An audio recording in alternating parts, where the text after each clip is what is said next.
Cable. Estamos con Nora Cortiñas. ¿Cómo le va? Buenas tardes. Hola, buenas tardes. Gracias por estar con nosotros. Gracias por invitarme. No, por favor. Bueno, queremos conocer su opinión sobre esta decisión que ha tomado la Corte. Bueno, nos sorprende porque vemos que vamos retrocediendo en el tema de la justicia, con los juicios que los van acortando un poco el presupuesto y estas novedades de que pretenden la prisión domiciliaria para los genocidas.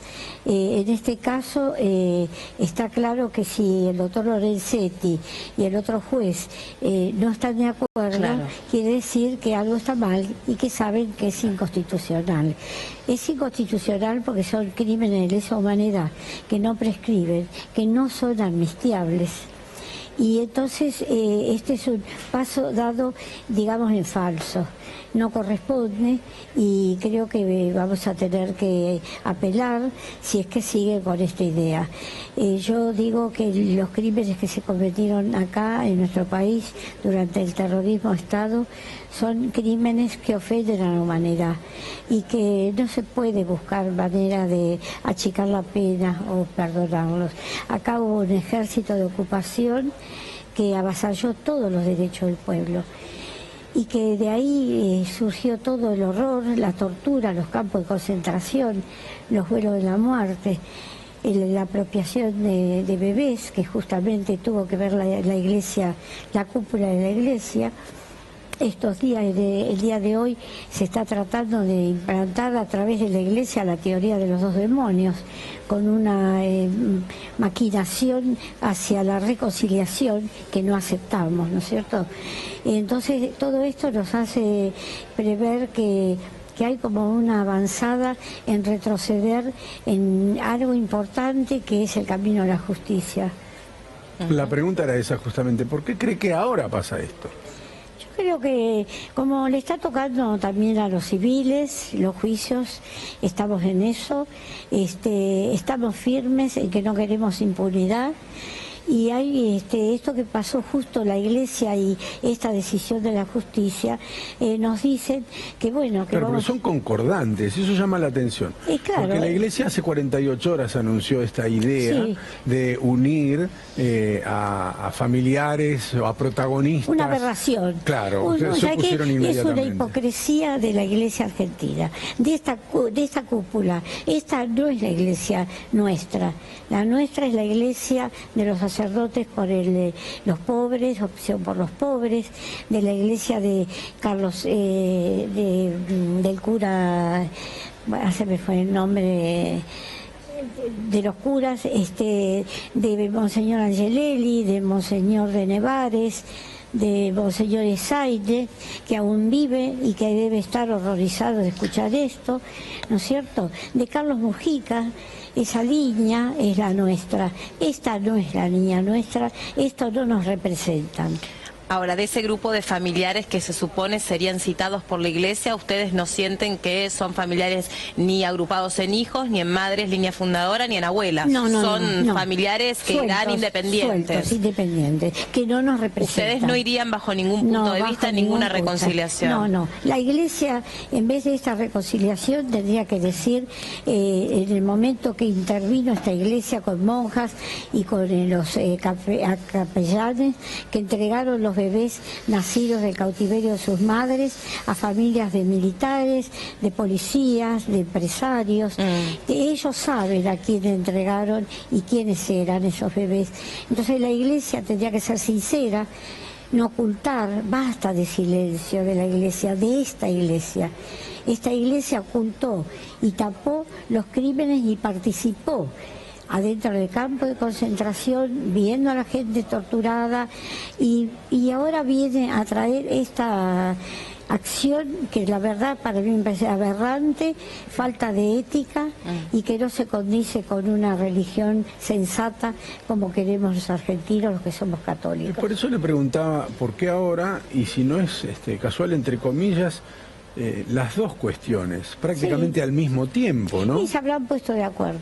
A eso voy, es extraño. Sí, sí. Sería una gran coincidencia que se produzca todo al mismo tiempo. Pero las dos cosas son inconstitucionales en el caso del 2x1, y la Iglesia es una muestra de una gran hipocresía. Ya la tuvo y sigue con este grupo, que son estos sacerdotes que están de adorno y no están para acompañar a la gente que tiene injusticias. Ahora, Nora, usted o ustedes, ¿no? Las madres y las abuelas, ¿alcanzan a entender por qué una ley que estaba derogada ahora para la Corte Suprema puede ser aplicable? ¿Tiene que ver con el tiempo en el que supuestamente transcurrió ese delito y la ley que estaba vigente por ese entonces? La ley no estaba vigente cuando cometieron los delitos. Entonces es todo inconstitucional. Y ya te digo, yo creo que si el doctor Lorenzetti y Maceda, creo que es el otro juez, Maqueda, no están de acuerdo, eso llamó de atención. Entonces, bueno, prestemos atención. ¿Y entonces cuál es la razón, el motivo técnico que se ha dado, el argumento? Es decir, esto de que el delito de lesa humanidad se ha entendido como el resto de los delitos, cuando se sabe que por tribunales internacionales los delitos instados por el Estado los juicios son entendidos de manera diferente. Claro, los juicios determinaron que son crímenes de lesa humanidad. Y bueno, entonces habría que preguntarle a ellos, ¿no? ¿Por qué esta actitud, no? De la Iglesia no nos extraña a veces, de esta Iglesia, vuelvo a repetir, que no es la nuestra, que no es la que nos representa. Además, esta Iglesia, te cuento más, cuando dijo que habían abierto los archivos, no son los archivos que tienen que tener abiertos. Cuando yo hice un habeas corpus, el último, de centenares, y fuimos a la audiencia con el juez, presidente de la conferencia episcopal vino con una carpeta diciendo que traía algo para mí, del archivo, y era la misma carta, una fotocopia de la carta que yo llevé al episcopado cuando se llevaron a mi hijo en el año 77, la misma carta fotocopiada, donde pido que la Iglesia... ¿Una carta suya? Sí, la carta mía, fotocopiada, con mi firma está, que yo llevé para pedir que por favor buscaran a mi hijo. Entonces es una Iglesia que miente, que silencia, que oculta, y que oculta crímenes horrendos que se cometieron acá y que ellos fueron partícipes de ese estado de terrorismo de Estado. A esta altura de los acontecimientos y habiendo pasado tantos años, 40 ya, ¿qué pudo saber? ¿Hasta dónde pudo seguir el rastro de su hijo? De mi hijo nada, absolutamente. Nada. En 40 años. Nada. No pudo seguir el rastro a ningún punto. Nada, ningún dato, nada absolutamente. Por eso les digo que son crímenes que además hasta ahora están bajo llave los archivos, esperamos que se abran y queremos que nos digan qué pasó con todos y cada uno de los detenidos desaparecidos. ¿Cuándo lo secuestraron a su hijo? 15 de abril de 1977. ¿Dónde estaba él? Él iba a su trabajo, tomó un tren, no lo llegó a tomar, del tren de la estación Castelar. ¿Y hacia dónde tenía que ir? A Capital, acá en la oficina que trabajaba. ¿Y no alcanzó a tomar ese tren, supuestamente? No sé nada. Seguramente no llegó a tomar ese tren. Ajá. ¿Y cuándo lo empezó a buscar usted? Inmediatamente que supimos que Gustavo no estaba, que se hizo en mi casa un procedimiento con integrantes de las Fuerzas Armadas. De paso robaron también cosas como tenían la costumbre, y estaba mi nuera, y ahí claro quedó que se lo habían llevado esa mañana las Fuerzas Armadas. Ahora, tanto tiempo, ¿no? Y siendo usted quien es, y estando desde la primera hora, que no haya podido avanzar en un dato, ¿no? En todo ese tiempo, es realmente... Y fue muy coordinado, la represión, el terrorismo ha estado muy coordinado para que hubiera este silencio. Claro. Bueno, esperamos, seguimos luchando. Las madres cumplimos 40 años en la Plaza de Mayo. Y bueno, seguimos porque primero no queremos que se vuelva a vivir esta situación con esta represión, estos crímenes de Estado terribles, y queremos que sean respetados los distintos pensamientos del pueblo. Nora, ¿cuál cree que es el mensaje o el peligro, mejor dicho, y esto lo agrego yo, de una decisión como esta, como la que ha tomado la Corte Suprema de Justicia, al interpretar que, por lo menos, desde lo más llano, un delito de lesa humanidad es equiparable a cualquier otro delito? No, no. ¿Cuál es el mensaje Bueno, que le llega a la sociedad? Hay convenciones, hay leyes internacionales y las autoridades de acá lo saben, y lo que uno lamenta es que la justicia, no toda evidentemente, tomó una decisión, que esto es una decisión jurídica pero política. Perdón. No, por favor. ¿Quiere un vasito con agua? Ahora le acercamos. A ver si le podemos traer un vasito con Claro, agua. es utópico pensar en la idea de la república de los poderes divididos, y por eso iba a la pregunta que se la volví repregunta luego, de que parece una acción coordinada, digamos. Supuestamente no debería haber ningún vínculo, en este caso, entre lo que dicen algunos representantes del gobierno, lo que define la Corte Suprema y lo que propone la Iglesia. Sin embargo, pasa al mismo tiempo, digamos. Claro. Pasaba hace 3 años, pasa ahora. Entonces uno se lo pregunta, ¿no? Claro, realmente tendría que ser independiente. Ahora, la Iglesia esta que no nos representa, siempre tuvo estas actitudes. Además, si durante la dictadura no solo que taparon el grave delito, sino que fueron partícipes, entonces te muestra que ahora esto es una decisión coordinada con esa cúpula. No son los sacerdotes que están con el pueblo, no son los sacerdotes que están con los pobres, no son los sacerdotes que acompañan cuando hay injusticias. Para nada. Esta iglesia es sí separada de lo que es el pueblo. Sí, aparte sobre lo que usted dice, ¿no? Si en el juicio de las juntas se dejó claro sobre el cierre, ni olvido ni perdón, de qué reconciliación está hablando la iglesia. Claro. Si ustedes ya han dicho en esa circunstancia tan emblemática que no estaban dispuestas a perdonar, no. Sí a pedir justicia, sí a que se haga justicia, a investigar qué fue lo que pasó. Nunca pedimos venganza. No, pero tampoco perdonar. No, ¿Perdonar qué? Estos crímenes no se perdonan. Claro. Estos crímenes tienen que ir a la justicia.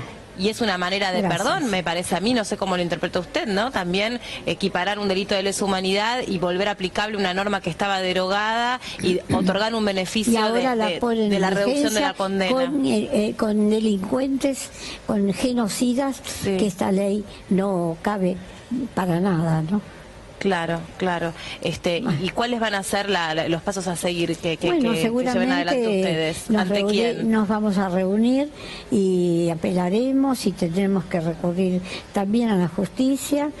Tenemos que, ya el rechazo se hizo desde distintas personas de los organismos, ya nos despedimos de cada organismo, así que ¿Qué le sigue? ¿Apelar a un tribunal internacional? No sé, habría que hablar con los abogados que caminan con nosotras, a ver cuál sería el camino, ¿no?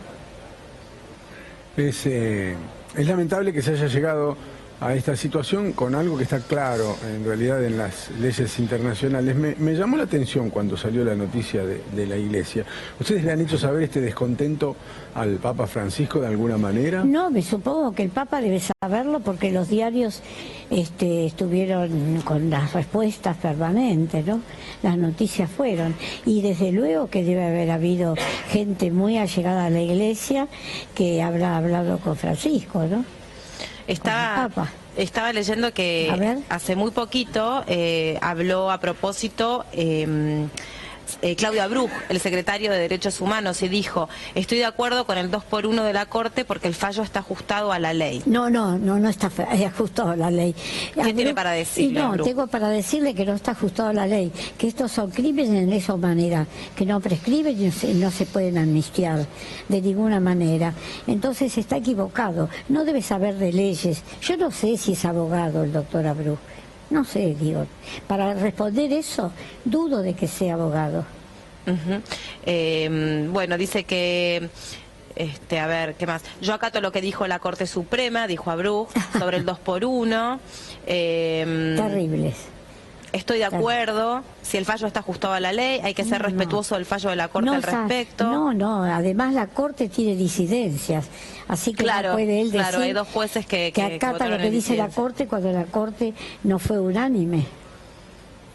Y si no fue unánime, vuelvo a insistir, que es porque la Corte sabe que esto es inconstitucional. Y en términos jurídicos, ¿qué se puede hacer y qué van a hacer? No sé yo en este momento, no te puedo decir, yo no soy jurista, así que tendremos que reunirnos con abogados. Pero algo van a intentar, por supuesto. Sí, desde luego, sí. Tampoco conocen los argumentos que dieron los jueces que votaron en disidencia. No, en este momento. Porque eso sería seguramente de utilidad para saber por dónde pueden apelarlo. Sí, desde luego. ¿No es cierto? Sí, sí. Ver qué es lo que interpretaron ellos frente a esta decisión. Sí. Debe ser valioso porque es bien técnico. Desde luego, es valioso, sí. Claro. Bueno, y también es complejo porque estaba tratando yo misma de entender cuáles han sido los argumentos que se han brindado para esto, y por ejemplo se decía esto que si durante su lapso de consumación rigieron dos leyes, no se trata de un caso de sucesión de leyes penales, bueno, es todo muy técnico, sino de coexistencia de dos leyes. Mira, que a ustedes poco les importa en definitiva como familiares. Políticamente es incorrecto.